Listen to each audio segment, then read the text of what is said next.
Hi, everyone. My name is Natalie Chavez. I'm from Fresno City College, for those of you who don't know me. And I'm here to present to you regarding our HOPE program, which is our Housing Opportunities Promote Education. So just to get started, I am a very interactive facilitator. I'm not just here to talk at you. I want to engage you. So I am actually a full-time faculty at Fresno City, and I am the coordinator of our housing program. So I'm going to go ahead and get us started. And today, really, what I'm going to focus on, because obviously I know people were drawn to this because obviously you have an interest in providing services to our formerly incarcerated students, or perhaps people who've had a past history of incarceration. And so I'm going to weave those kinds of additional pieces of information into our presentation of how we're especially serving those particular students, and how stable housing can make a big difference for obviously students coming out of incarceration, but just students in general. So I'm going to be highlighting all of those topics today. So to get started, I wanted for us to do a little bit of a discussion because I want to know what people's knowledge is coming into this about homelessness. So let's just have a little introductory exercise. So feel free to unmute yourself for right now. I'll give you instructions later about how we discuss and all that stuff. But for right now, I just want to have people say, what do you know about homelessness? Is anybody willing to share with me? Like, what do you already know about homelessness in Fresno? Anybody willing to share? Anybody have any knowledge coming in? No? It's okay if you don't. It's okay. So, I'll share. oh, please. Yeah, what do you know? So, I am a part-time instructor there, and I've had students tell me just about every semester that they've been personally impacted by homelessness. I've had friends and family who have been impacted, and this is all, in Fresno County. Yeah. So definitely super important for our area. And also, in my experience, there aren't enough resources available. It's just so hard to find those resources. So that's what I wanted to add. Perfect. Perfect way to start. Thank you so much. And so next question for you guys is, how do you react when you see a homeless person in the community? So I always like to ask people this question because everybody has a different reaction. When we find out someone's homeless, or if you see somebody on the street, is anybody willing to share? Do you guys know how to handle that? Like, how do you react when you see somebody homeless? Feelings, ideas? What do you guys think?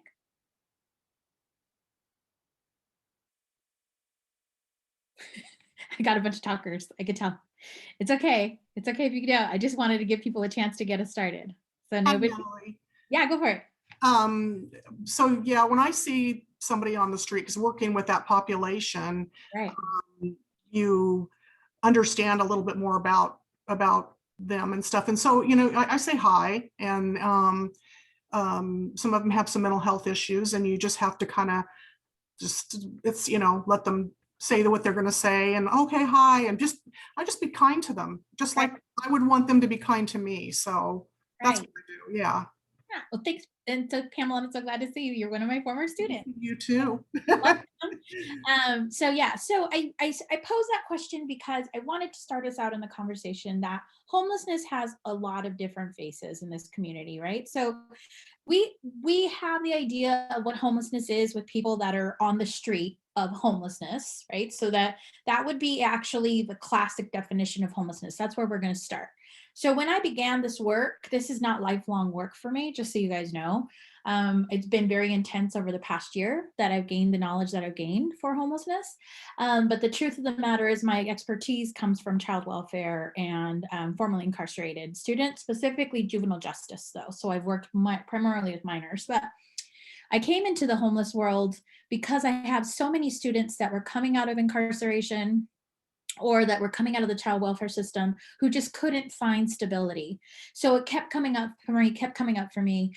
And long story short, we now have raised multi-millions over the next many years to serve our population of students. So I had to learn about homelessness coming into this in a very quick, fast way. It's been in fast forward this year, but I didn't understand why people who are homeless couldn't actually get services. And why is it that it feels like we're never really making progress with the homeless issue? And a lot of that really goes to the definition of homelessness. So I don't know if any of you are familiar with a HUD, the Housing and Urban Development.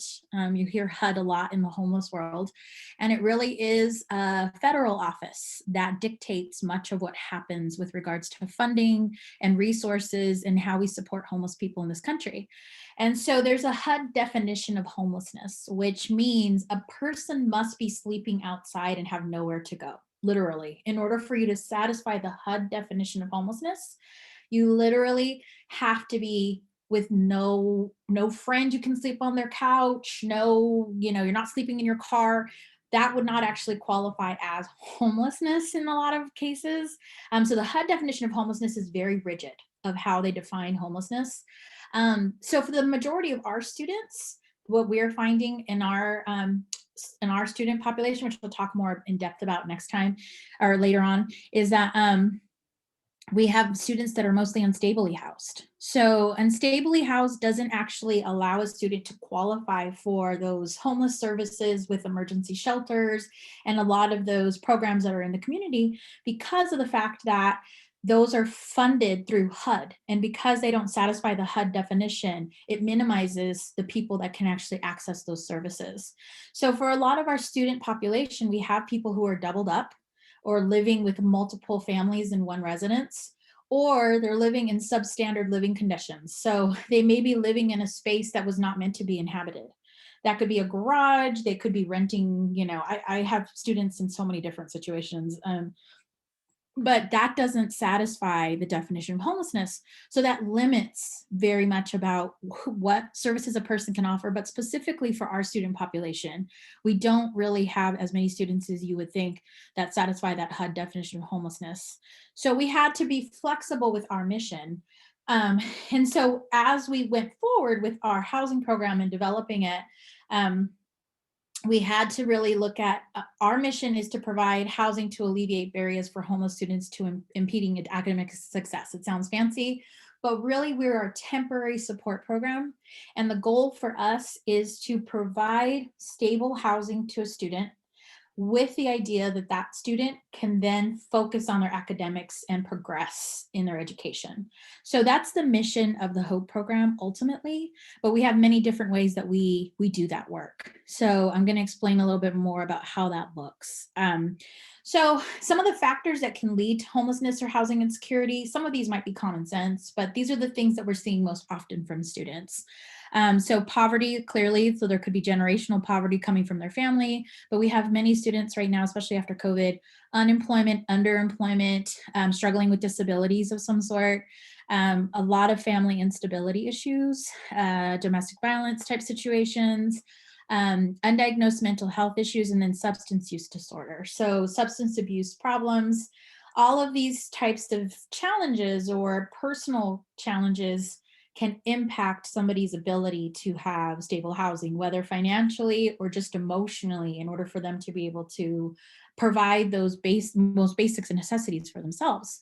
And so, a lot of people have judgment about how people find themselves in a homeless or housing insecure situation. But what we're hearing from students, it can happen so quickly to somebody who just lost their job just as a result of COVID, and it takes them 1 or 2 months before they're so behind that there's no way they can get back on their feet on their rent.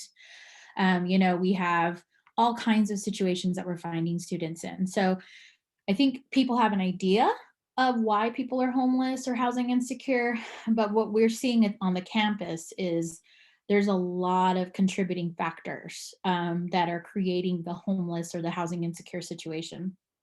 And so For us, what we really are doing with Hope is that we're operating off the premise that we have to provide most basic necessities, food, shelter, safety for a student in order for them to accomplish some of these higher needs, right? So that whole idea of getting attention and recognition, belonging, sense of power, control, this is like the Maslow hierarchy of needs for those of you who are familiar with it.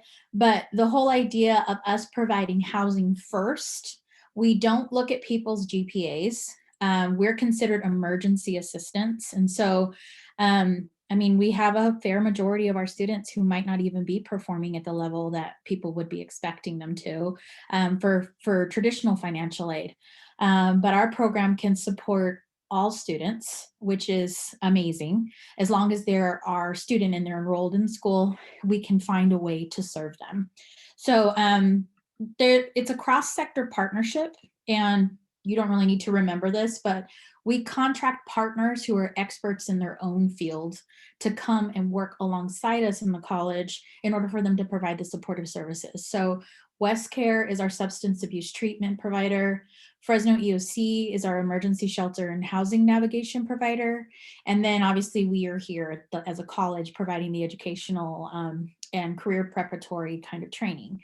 So the partnership allows us to lean on each other for our expertise to really provide that intensive support to a student. So these are the services that are offered through Hope. It looks like a lot, and it actually is. So every student has their own individual plan. So the journey of a student who's in Hope, who is homeless or housing insecure, it's going to vary. So their needs could go all the way from we actually do provide high school equivalency for some students. So people wouldn't realize we're a college. Why are you doing that? Well, there's intentionality behind all of the services that we provide, and it's really based on the individual and what they need. So the way Hope is different, we don't try to put a student into a program. We really try to tailor the program to meet the student's needs, because every student has such a unique set of circumstances. So how this would relate to students who are coming out of incarceration, we work closely with different offices of students who are coming out of incarceration. And so based on the needs of that individual, we're going to determine off of all these services that we have available, what type of service plan we need to develop for that particular student in order to support them to be successful. So I am going to show you some of the model we use. The student is really at the core of everything that Hope does. And so every student is going to have what we call a Hope coach.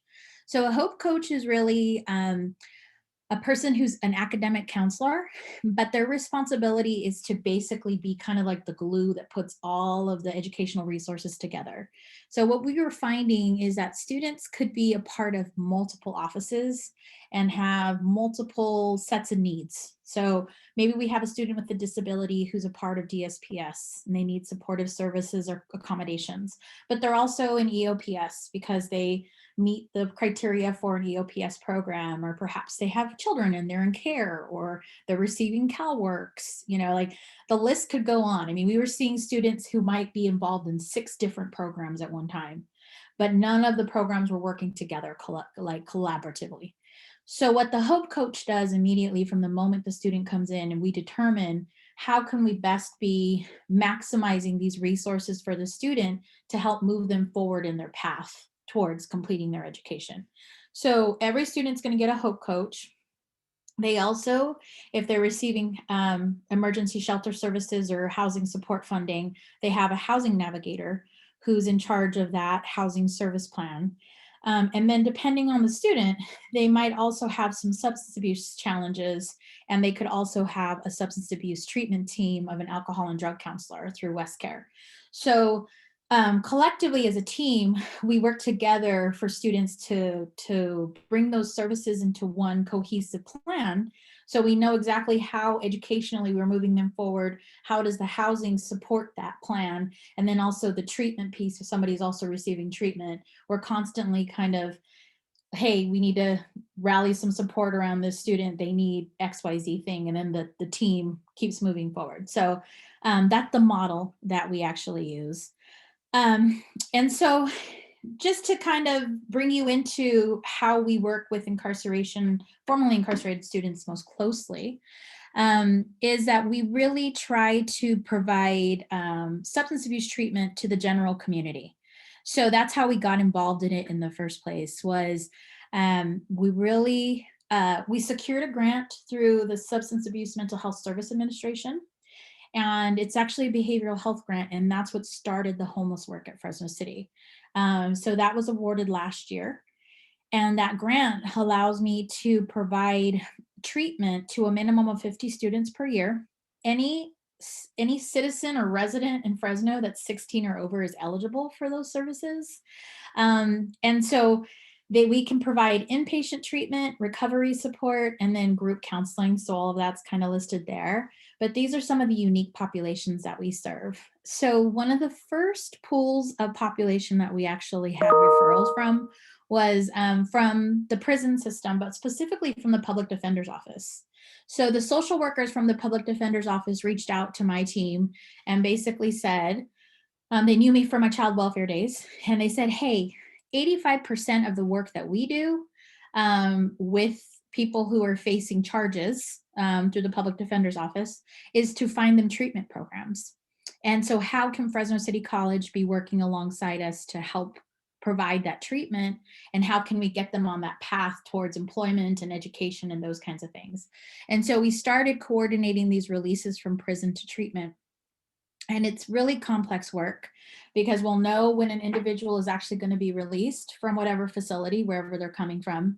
And so our staff will receive the referral, and then we'll coordinate prior to that person's release that they will be released into the care of West Care for them to receive treatment.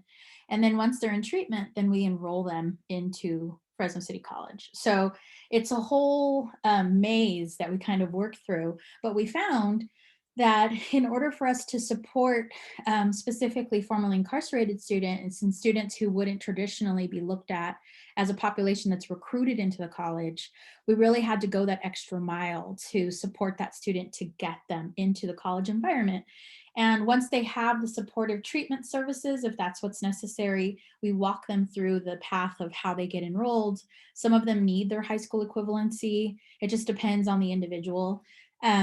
We also work closely with inpatient treatment facilities. So they're referring clients over to us to become students. So we're actually actively recruiting from inpatient treatment facilities.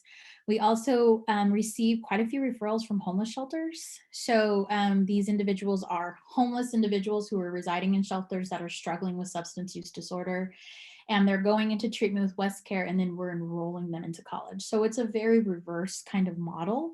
We obviously can provide services to our current students, but this is really a new way of us working with the community that came to be during COVID.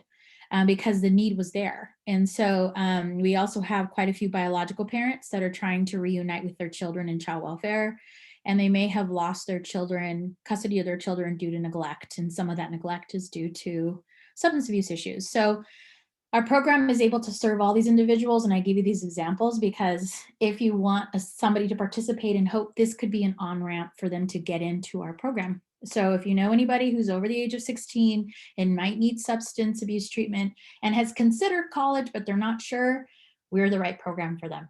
So does anybody have any questions about this? So this is just the beginning of what we can do. Let me see, I haven't checked the chat. Is anybody looking at the chat right now? I don't know if people have put any questions in there. Do we see anything? I do not see anything in the chat. Okay, perfect. All right. Hey, Natalie? Yeah. Just a question. Do the people who are working with this program, do they go into the prison at all and talk to them prior to them getting out? No. So at this current moment, just because of COVID restrictions and kind of where we're at, we have to rely solely on phone communication and virtual contact.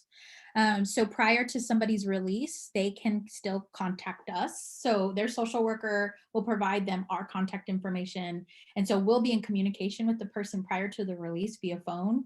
And we've had a couple like video sessions if that's allowed wherever they are coming from incarceration wise.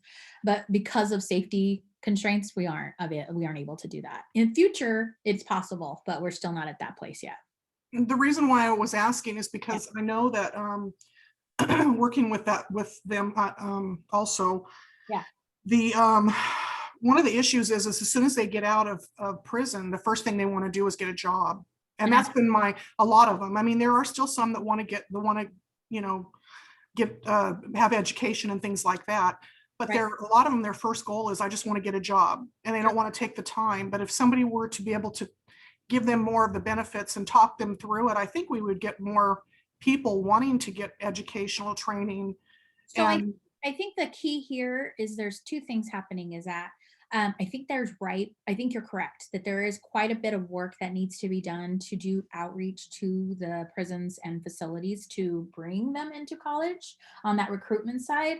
That's not really actively what we're doing right now. For us, what we're looking at specifically are individuals who are struggling with the substance abuse piece, and then we're bringing them in the back way into college because that's just a component of what we offer through our program. But I'm in complete agreement that some program needs to pick that up. It won't be us because that's not really our charge. Like we provide housing and try to get people to be stable, but really we're providing the treatment as a way for somebody to get stable. Does that make sense? So that's part of where our homeless work is. But I'm in completely agreement, Pam. Like I think that somebody should go out there and should do that. But it won't really be able to be hope, unfortunately. Can returning students who are on academic probation be allowed on this program? Yes. So we've actually even had students who are on DQ2 status even. And because of COVID and the fact that they're involved with our program, they've been given another opportunity. So you have to realize a lot of the people that we really are supporting have had past history of struggles, let's say, because of life circumstances, relapse issues, whatever the situation is. They need that opportunity in order for them to show that academic progress. And I'm going to talk a little bit more about how we define academic progress. Academic progress to us is not GPA. To us, we don't even really look at SAP, which is not the answer that I think the campus would want you to say. But student academic progress for our students is not realistic for a lot of them. So that 2.0 mark and all the things that are required, we have to consider where the student is starting with us, and then we're looking for progress for that student. So we're not using the same benchmarks other programs are using. Do they have to be a student and homeless? Do you provide mental health services? So they have to be our student in order for them to qualify for our homeless support services. Yes, number one. But they don't have to be a student to get substance abuse treatment. Those two are separate things. I talk about them in the same presentation because they're under the same program. And no, we do not provide mental health services unless it's a co-occurring disorder. So they have to have substance use disorder and a mental health issue together in order for us to be able to provide them that support. We don't have any funding just to do straight mental health at this point. So I'm not saying that won't come, but right now we don't have the capacity to provide that. So this is kind of the model. I put this diagram together for people to understand on the outside how this looks. The yellow on the left is available to any resident in Fresno who's dealing with homelessness or housing insecurity. Any citizen over the age of 16 can access what's on the left, which would be our substance abuse treatment or high school equivalency. Like I said, that's a community service that we're going to be offering. The entry into college. So if you're homeless and you're trying to address homelessness, you can enroll in the college and become eligible for Hope Housing. Now, when you become a student at Fresno City, that's when you are open to all of those resources in the red, which is the emergency shelter services that we pay for. We also can provide funding for eviction prevention. We provide emergency shelter. We do housing navigation, and we also do rental subsidy. So we can provide people with move-in deposits, first month rent, and in some cases we do ongoing rent. It just depends on the individual.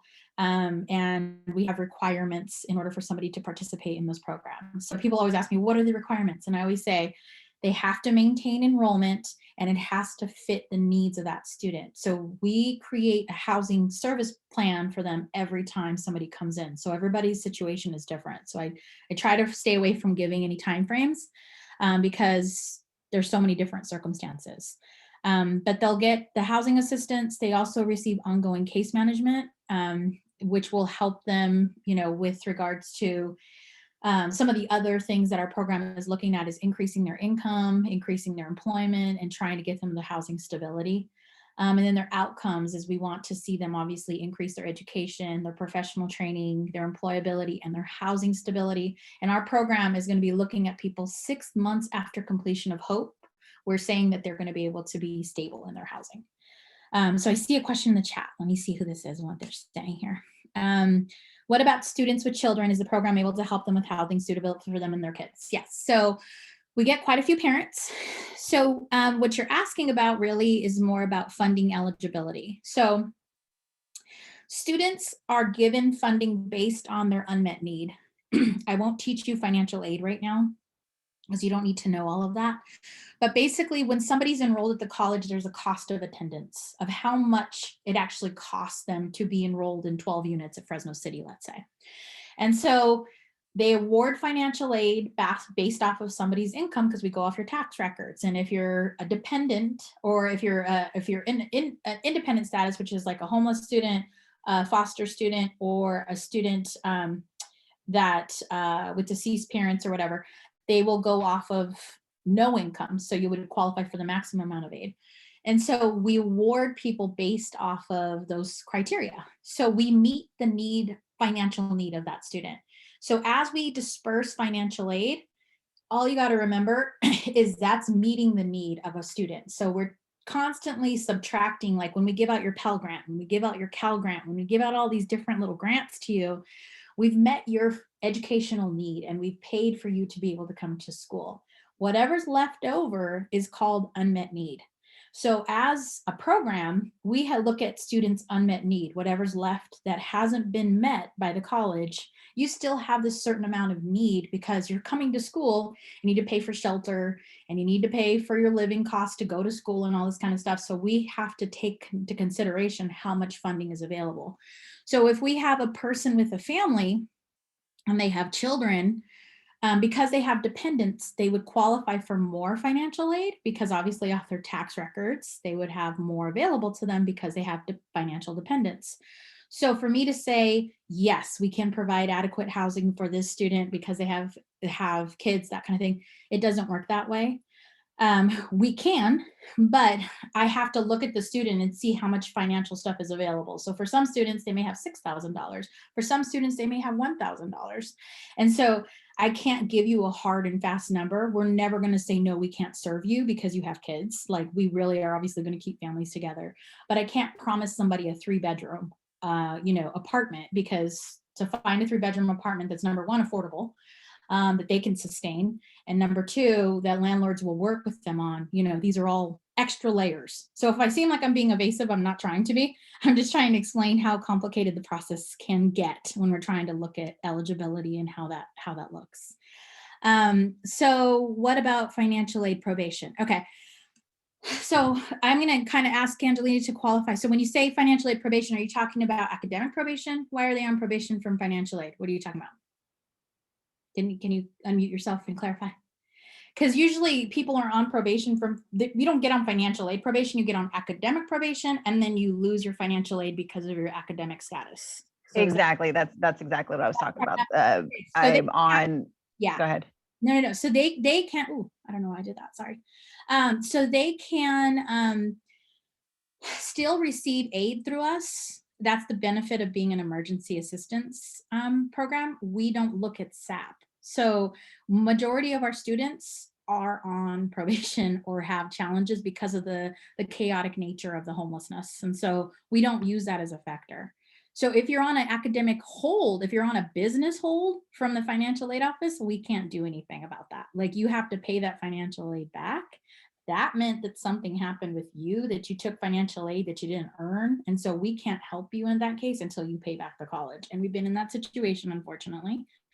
But as long as it's an academic issue that's holding you back from getting financial aid, we can work around it because we're considered emergency aid. Does that make sense? Yeah, it does. Okay. That answered my question. Thank you. Okay. All right. So again, I'm talking about this again because we did a survey just to give you a sense of where our students are at. I wanted to give you some data to back up what I'm talking about. So remember when I talked to you guys about HUD and unstably housed and all that good stuff? For us, we did a survey back in, it was actually February of spring. So these are really recent results. We defined unstably housed, and this is the way Fresno City College is defining homelessness ultimately. But unstably housed for us is defined as moving from house to house, shelters, couch surfing, or living with family, friends, or acquaintances with no fixed address and in danger of losing housing. All of those situations for HOPE qualify you for HOPE services. As long as you're enrolled and you fall into any one of those categories, we can help you. Like, so we're not like HUD.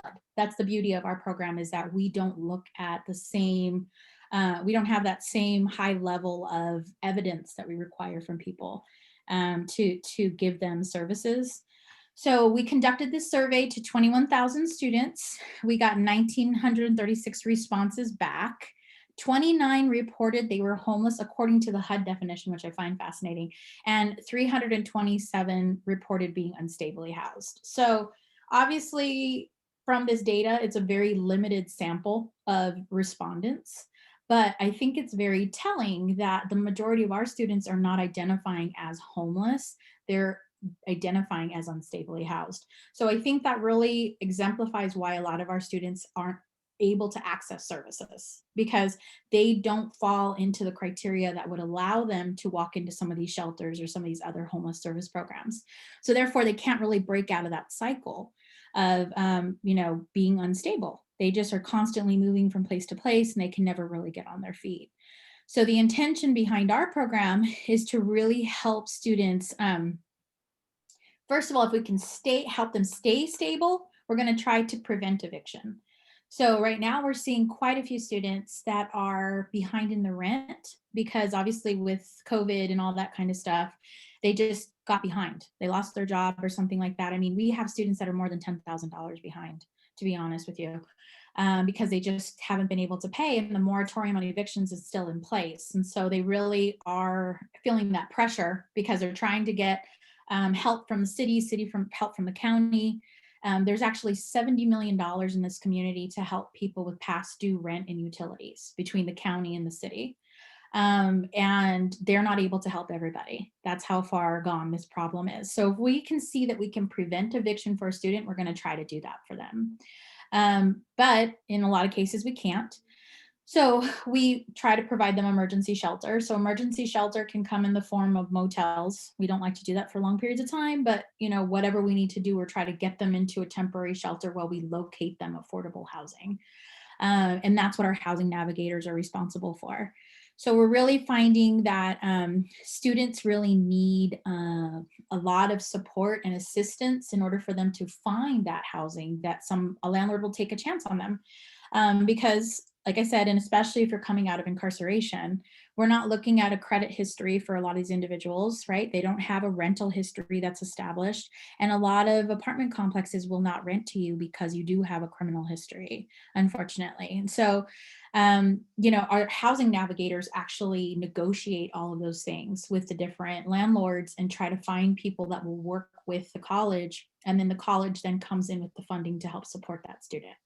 So that can come in the form of a move-in deposit, like I said, ongoing rental subsidy, but that's not a long-term plan. As a student, the student is required to maintain full-time enrollment, and they are supposed to be increasing their income so we can decrease our support. And I'll kind of lay out how that looks for you so you can see. Students are required to sign student contracts. So they sign rental agreements. If they're going in and they're receiving housing funding from us, it's considered a student contract, but they know how much money they're receiving and they're agreeing to these specific things. So we base it on the student. So like, for instance, we have a student this morning, we were working on a contract. She has a disability and she's requesting accommodations.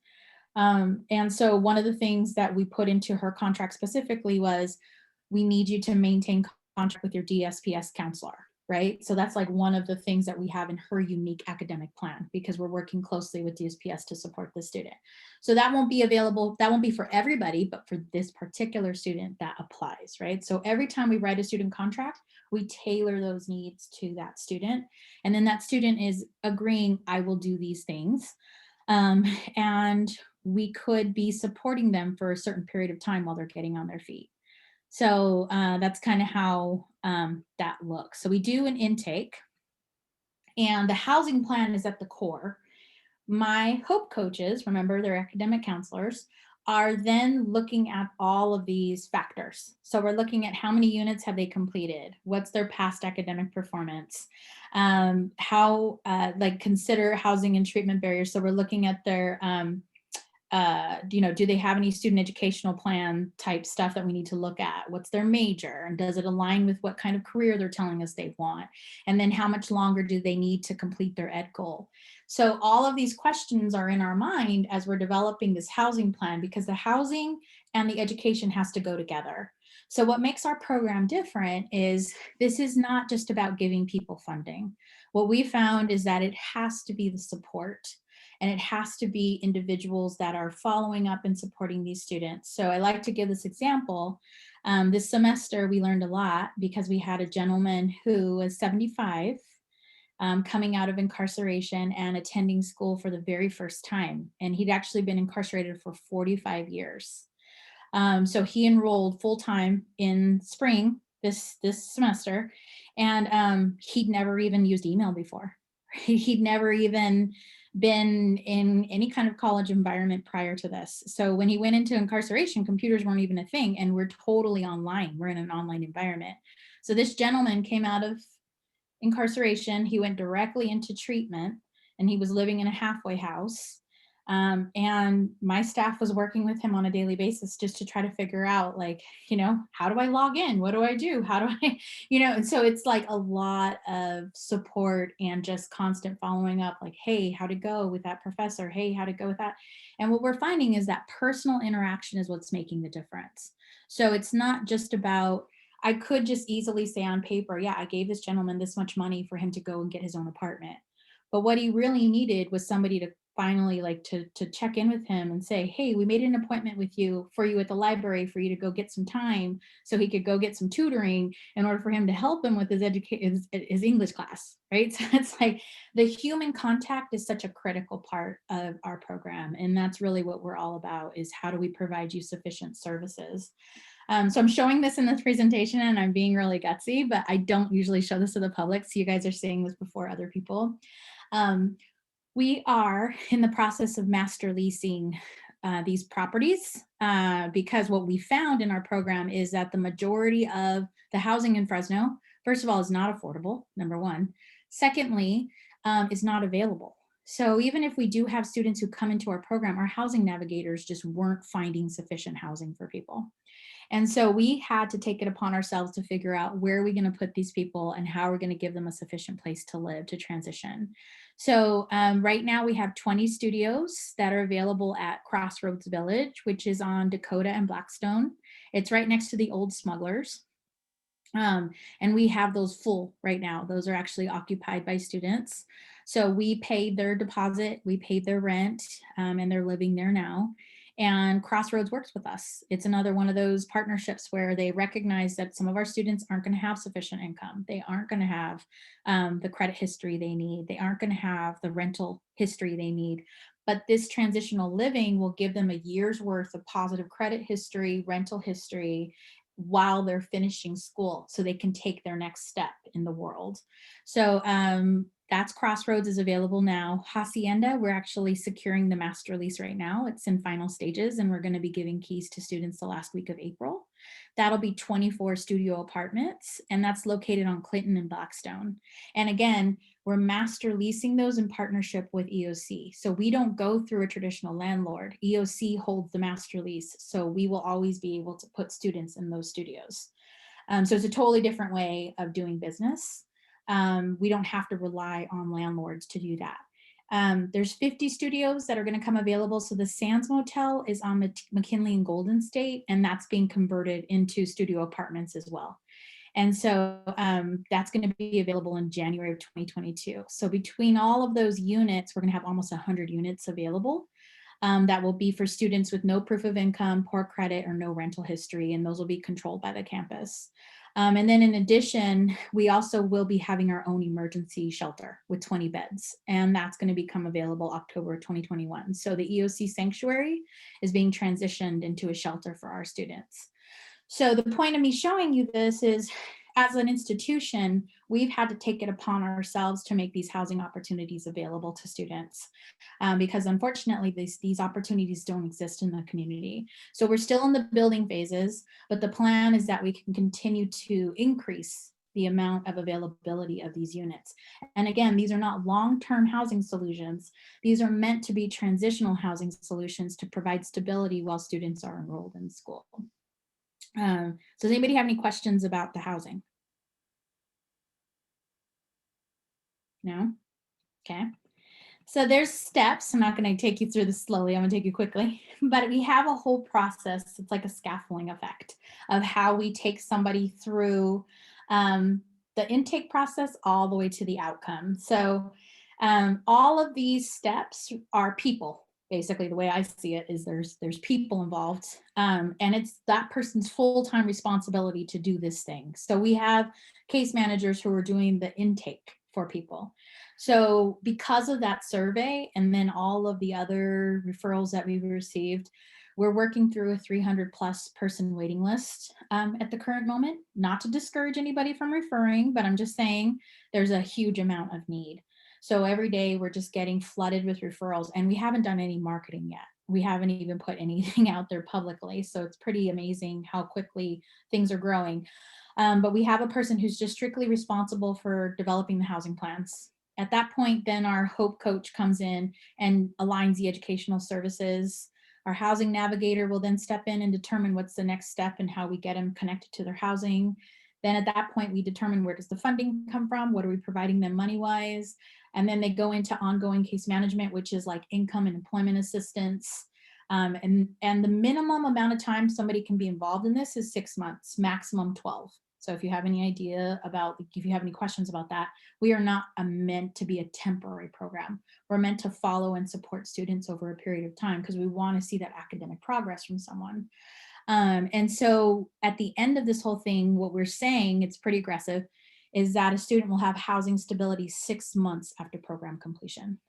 So we're actually going to be surveying our students after they leave the Hope program to figure out what kind of impact have we actually made. So there's going to be quite a bit of research that's going to come out of our program. We are one of the first programs in the country to do this model.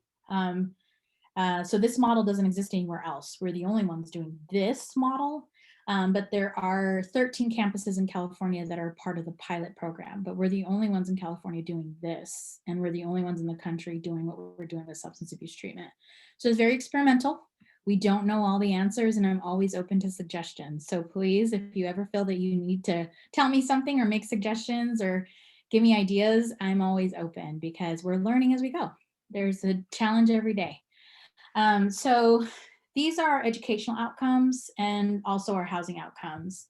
So educationally, we have some things that we want to see because we're providing the housing, but then we also have housing outcomes that we want to see that are happening at the same exact time. So going back to, it was Angelina's question about academic progress and that kind of thing. I like to use the example of a young man. He grew up in the foster system, group home system as well, and he had some juvenile delinquency kind of interaction when he was a young person. So he'd been a part of the delinquency system, and he's 22 now, so he's out of foster care and all that kind of stuff. And now this gentleman has never been able to be successful. He's been our student since 2017, and he's never been able to complete a course. Literally, he literally has W's, below a 1.0 on his GPA. And he was on DQ2 status, truth. So we decided to take a chance on him this semester. He was living in a garage of a brother in Porterville. He got back to Fresno. We got him into Crossroads. He's living there now. And that gentleman, he's enrolled in 9 units. He's in DSPS, so he's in the appropriate classes that he needs. And for us, progress for that gentleman is going to be to stay enrolled this semester. Truth, I'm not looking at that guy's GPA. We just told him, you enrolled in these classes, you have to see these classes through all the way through this semester. And he's doing it. So like our outcomes look different than what other programs are looking at. It's not because we have a lower set of expectations, it's that we consider these circumstances of our students. Let me see, there's 3 new messages, lots of things happening here. So, okay, thank you, Erin. Do you work with Rising Scholars? I do. So Rising Scholars, we're under the same office. So I'm part of the Office of Student Equity. So we actually reside in the same exact office. So if you ever have a student who wants to be a part of our program, they could also benefit from Rising Scholars at the same time. So we absolutely plan to work together, and we'll work together in the future as we grow. Will my counselor have this information?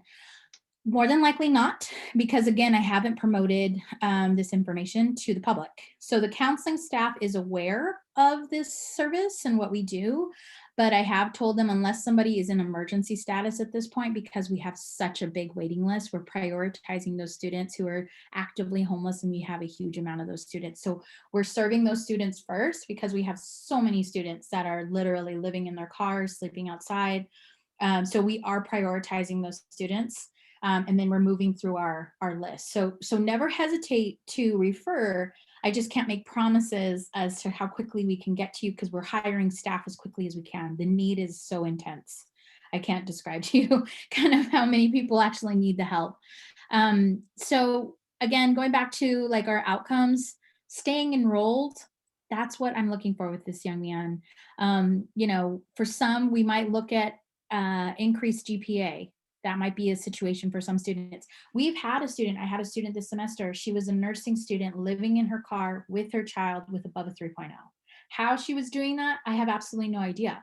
But for her, I mean, GPA, first of all, I don't know how she was doing that, but you know, GPA may be something we look at for her because she's already performing at such a level educationally that we can look at GPA for her, but for other students, we may not. You know, and then we're looking at persistence. So whatever that identified academic goal was for that student, are they able to re-enroll the following semester so they can persist in pursuing that goal? So those are going to be the outcomes that are our main educational outcomes we're looking at.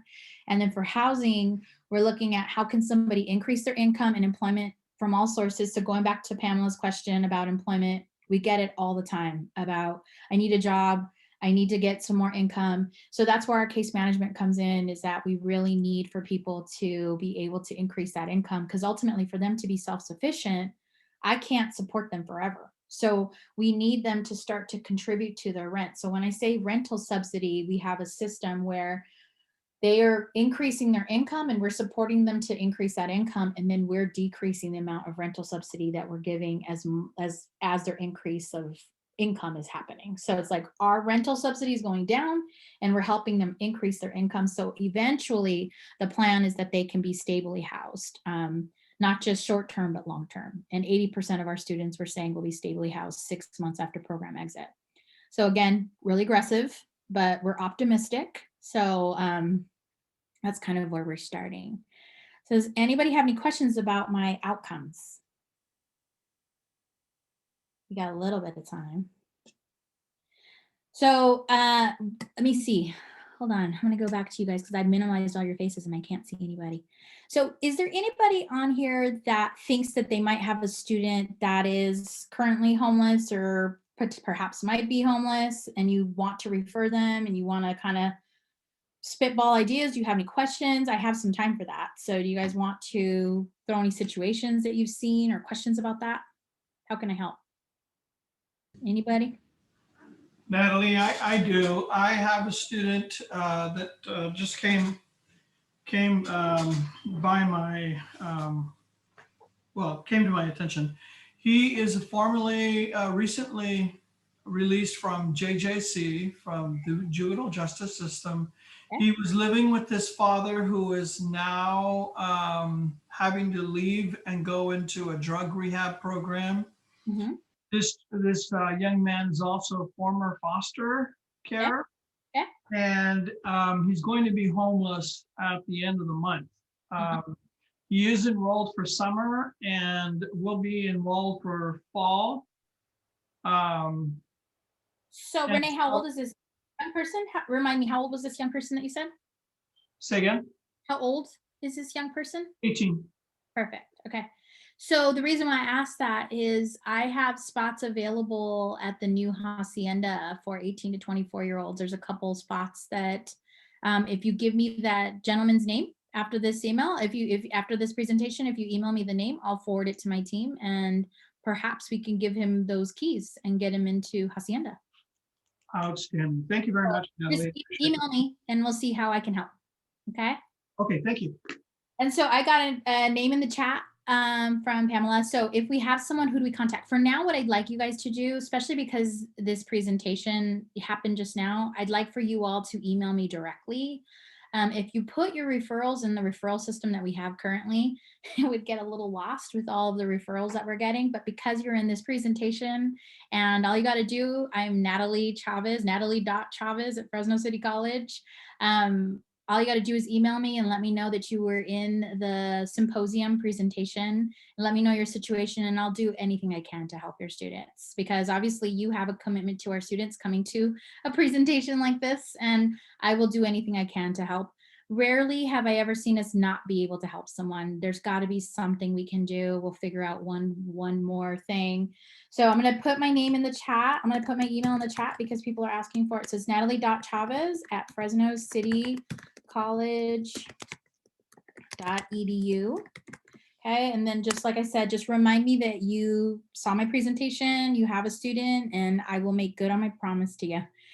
Because this is how we're going to help each other. So just to refresh your memory of the things that we can provide through HOPE is I have my substance abuse treatment. So remember, anybody 16 and over, they don't have to be a current student, can participate in that.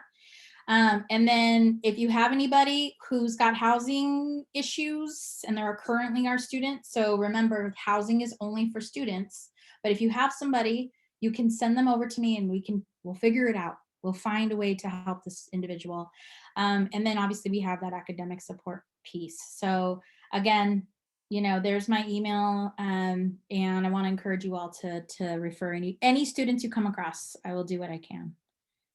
So any other questions for me? I'm a little bit early, I think. I went fast. Anything from anyone else? Well, I'm gonna end you guys early because I don't really have, general session. This is from Susie Nitzel. Okay, so there's so it looks like there's our panel and it doesn't start till 2:25. So you guys bought a little bit of an extra break before your next one. So thank you, everyone. And again, email me if you have any questions. And again, I want to thank you so much for caring about homeless students and for working with our formerly incarcerated students. And I hope to hear from you all.